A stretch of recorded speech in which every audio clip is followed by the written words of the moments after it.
کہ ربیع الاول کا مہینہ چل رہا ہے اور ہمارے ملک میں جب ربیع الاول کا مہینہ آتا ہے تو سیرت طیبہ کی محفلیں اور سیرت النبی کے جلسے ہر شہر میں، قصبے میں، گلی گلی، کوچے کوچے منعقد ہوتے ہیں۔ اور واقعہ یہ ہے کہ نبی کریم سرور دو عالم صلی اللہ علیہ وسلم کا مبارک تذکرہ انسان کی اتنی بڑی سعادت ہے کہ اس کے بعد کا ہم آپ ادراک بھی نہیں کر سکتے۔ اگرچہ واقعہ یہ ہے کہ چونکہ اس مہینے میں حضور سرور دو عالم صلی اللہ علیہ وسلم دنیا میں تشریف لائے اور آپ کی دنیا میں تشریف آوری نہ صرف اس دنیا کے لیے بلکہ پوری کائنات کے لیے اللہ جل جلالہ کا سب سے بڑا انعام تھا، اس لیے کہ قرآن کریم نے فرمایا کہ اللہ تبارک و تعالی نے نبی کریم صلی اللہ علیہ وسلم سے خطاب کرتے ہوئے یہ ارشاد فرمایا کہ وَمَا أَرْسَلْنَاكَ إِلَّا رَحْمَةً لِلْعَالَمِينَ،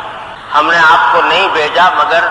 تمام عالموں کے لیے ایک رحمت بنا کر، صرف انسانوں کے لیے نہیں بلکہ تمام عالموں کے لیے، جتنے عالم اس کائنات میں پائے جاتے ہیں، انسانوں کا عالم ہو، جنات کا عالم ہو، جانوروں کا عالم ہو، جمادات و نباتات کا عالم، سب کے لیے رسول کریم صلی اللہ علیہ وسلم کی ذات والا صفات ایک عظیم رحمت تھی اللہ تبارک و تعالی۔ اس واسطے جس دن اور جس مہینے میں آپ دنیا میں تشریف لائے وہ کائنات کا عظیم ترین دن، عظیم ترین مہینہ تھا۔ اور اگر اسلام میں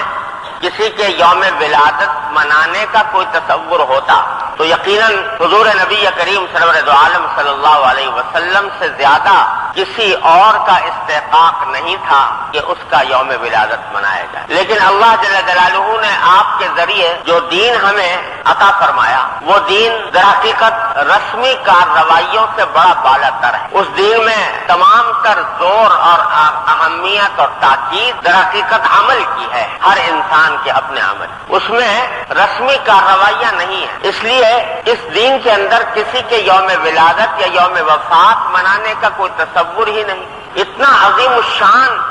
واقعہ جو پوری کائنات کے لیے ایک رحمت تھا وہ پیش آیا،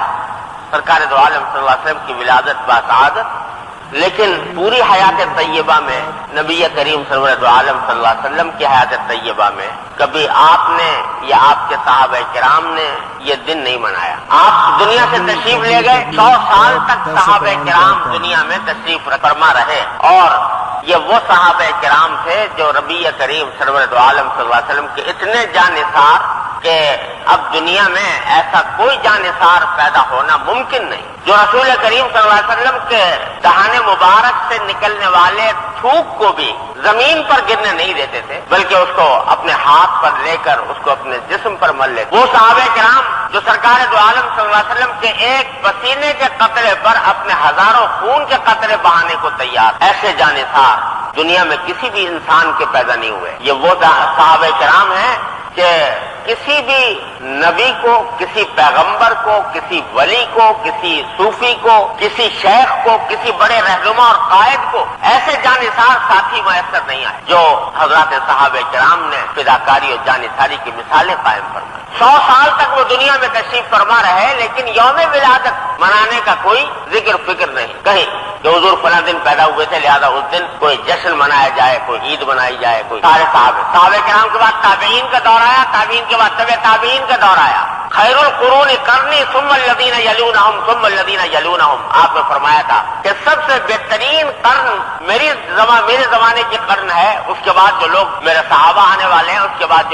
جو آنے والے تابعین اور تابعین۔ پورے اس خیر القرون میں کوئی تذکرہ کہیں عید میلاد النبی ملانے کا نہیں۔ کیوں؟ اس لیے کہ اسلام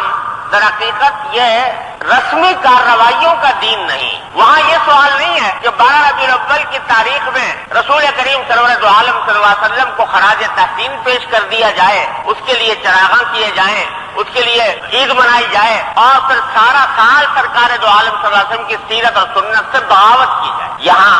اس کا کوئی تصور نہیں تھا۔ ان کا تو ہر لمحہ، ان کے 12 مہینوں میں سے ہر مہینہ، جن کے 24 گھنٹوں میں سے ہر گھنٹہ وہ اللہ جل جلالہ اور اللہ کے رسول صلی اللہ علیہ وسلم کا مجسم تذکرہ تھا۔ جہاں دو آدمی بیٹھ گئے انہوں نے نبی کریم صلی اللہ علیہ وسلم کی سیرت و سنت کا ذکر چھیڑ دیا اور اس بات کا جائزہ لینا شروع کر دیا کہ ہم سیرت و سنت کے کون سے پہلو پر عمل پیرا ہیں اور کون سے پہلو پر عمل پیرا نہیں ہے، اگر نہیں ہے تو کس طرح اس پر عمل پیرا ہوں۔ یہ تھا اصل پیغام جو حضرات صحابہ کرام نے اور تابعین اور تبع تابعین نے امت کو